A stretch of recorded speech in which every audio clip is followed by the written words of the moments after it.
അല്ലല്ല, ഇന്ത്യ കഴിഞ്ഞ 92 തൊട്ട് ഇന്ത്യയുടെ ഡെവലപ്മെൻറ്റ് കോർപ്പറേഷൻ, അതായത് ഇന്ത്യ മറ്റ് രാജ്യങ്ങൾക്ക് കൊടുക്കുന്ന ഫോറിൻ എയ്ഡിൽ വളരെയധികം ഉയർച്ച വന്നിട്ടുണ്ട്.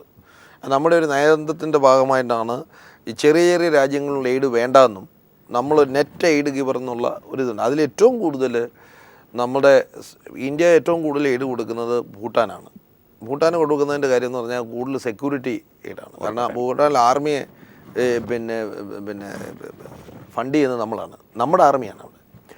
പക്ഷേ അഫ്ഗാനിസ്ഥാനിൽ വളരെ സ്ട്രാറ്റജിക്കായിട്ടൊരു ഇതാണ്. കാരണം എന്ന് പറഞ്ഞാൽ രണ്ട് കാര്യം. ഒന്ന്, പാകിസ്ഥാനുമായിട്ടുള്ള നമ്മുടെ റിലേഷനിൽ അഫ്ഗാനിസ്ഥാനിൽ നമ്മുടെ ഇൻ്റർവെൻഷന് ആവശ്യമാണ്. പക്ഷെ അതിനപ്പുറം ഇറാൻ, പിന്നെ സെൻട്രൽ ഏഷ്യ, അതായത് അമേരിക്ക കഴിഞ്ഞാൽ, അമേരിക്കയുടെ എയ്ഡ് കഴിഞ്ഞാൽ ഇന്ത്യയാണ് ഏറ്റവും കൂടുതൽ $1 ബില്യൺ കൂടുതൽ ഇന്ത്യ അവിടെ എയ്ഡ് ചെയ്തിട്ടുണ്ട്. അവരുടെ ഏറ്റവും വലിയ ഹൈവേ ഇന്ത്യയാണ് ഫണ്ട് ചെയ്യുന്നത്, ഇൻഫ്രാസ്ട്രക്ചർ പ്രോജക്റ്റ്. കാൽവയ്പ്പാണ് തീർച്ചയായിട്ടും. കാരണം അദ്ദേഹത്തിൻ്റെ കൂടെയുള്ളവരെ പോലും ഡിഫൈ ചെയ്തുകൊണ്ടായിരിക്കണം പോയത്, അത് തീർച്ചയാണ്. അപ്പോൾ അതുകൊണ്ട് ഉദ്ദേശശുദ്ധി, ജോൺ സാമുവൽ പറഞ്ഞതുപോലെ ഉദ്ദേശശുദ്ധിയാൽ മാപ്പ് നൽകുന്നല്ലേ പറയുന്നത് നമ്മൾ.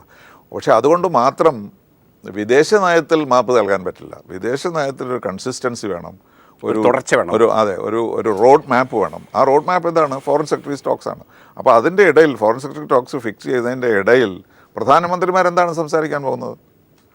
അപ്പോൾ അതുകൊണ്ടാണ് ഞാൻ പറഞ്ഞത് ഇതിനകത്തൊരു ആബറേഷനാണത്. ഇന്ന് ഇന്ത്യയിൽ വിദേശത്ത് പഠിക്കുന്ന കുട്ടികളോട് ചോദിച്ചാൽ അറിയാം, ലണ്ടനിലും ന്യൂയോർക്കിലും അവരുടെ ഏറ്റവും അടുത്ത സുഹൃത്തുക്കൾ അവിടെ ജനങ്ങൾ.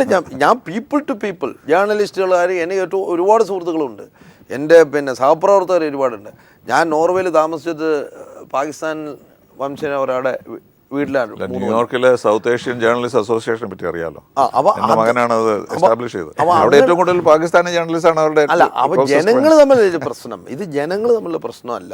ആർമിയുടെ എസ്റ്റാബ്ലിഷ്മെൻറ്റിൻ്റെ ഏറ്റവും കൂടുതൽ എന്താ പറഞ്ഞത്, ഹോളി കൗ ആണ്, ഇങ്ങനെ കറന്നുകൊണ്ടിരിക്കുന്ന സാധനമാണ് ഈ കാശ്മീർ ഇഷ്യൂ.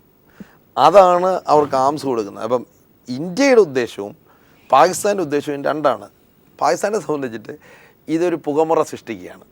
അവരുടെ മൊത്തം ഫോറിൻ പോളിസി അമേരിക്കയുമായിട്ടും പാശ്ചാത്യ രാജ്യങ്ങളോട് ഇടയ്ക്കിടയ്ക്ക് ഇങ്ങനെ പുകമുറ സൃഷ്ടിച്ചുകൊണ്ടേയിരിക്കും. ഞങ്ങൾ നല്ല ആൾക്കാരാണ്, നമ്മളെല്ലാവരും പുറകെ കൂടെ അതുകൊണ്ടല്ലേ കാർഗിൽ യുദ്ധം സന്ദർശനം കഴിഞ്ഞ പിറ്റേന്ന് തുടങ്ങി.